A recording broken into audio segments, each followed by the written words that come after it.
Hello, and welcome to my update of my findings. Sorry for the light. I've had to go outside and do this. Today I just wanted to try and explain some of my findings for my research proposal. I know we're all going to be providing feedback, so I see this as a good chance to show you all what I found and to see if it makes sense to you. Please let me know if it doesn't. First, let me recap on my project, which has changed again. Indigenous Employment Targets in the Public Sector, a comparative analysis of the Northern Territory and the Australian Public Service. Inside this I have two hypotheses. The first one is that targets set to a proportion of population are not evenly attainable across Australia. So as I've explained before, the Northern Territory would like to see 16% Indigenous employment in the public sector, which is about proportionally half. The Australian Public Service wants to have 3%, which is like for like. There's 3% Indigenous population in Australia. To do this, I've had to break down to make sure I'm comparing even things. The Australian Public Service, their target of 3% is expected by 2016, the end of this year, whereas the Northern Territory's Public Service target is 16% by 2020.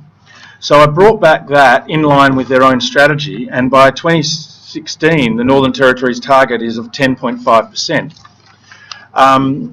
This makes it a bit more easily to achieve. So for them to achieve this, the Australian Public Service needs to employ 610 new employees, and the Northern Territory Public Service needs 282.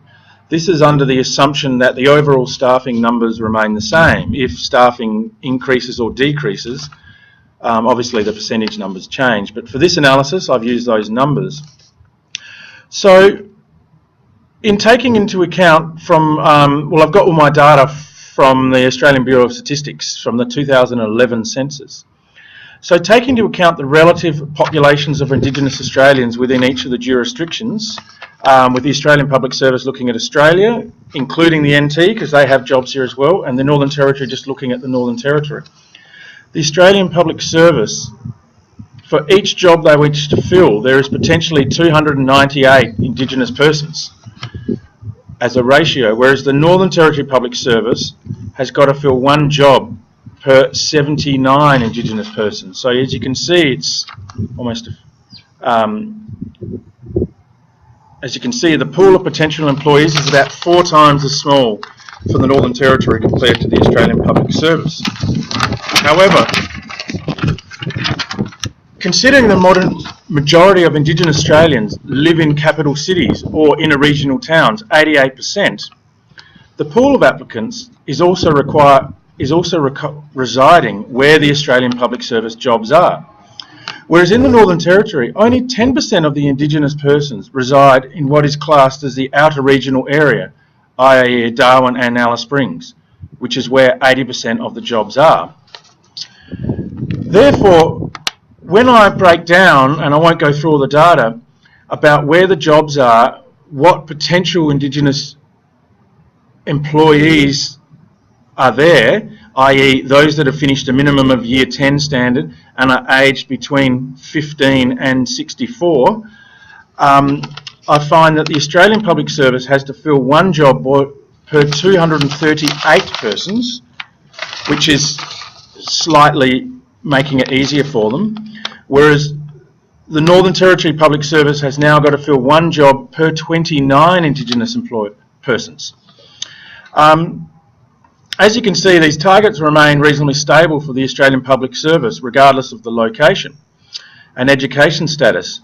And this is primarily because by moving into where the jobs are, the Australian Public Service is losing a large percentage of the Indigenous persons, but gaining the cohort that is more educated and likely to become employed. However, in the NT, which has, the only 10%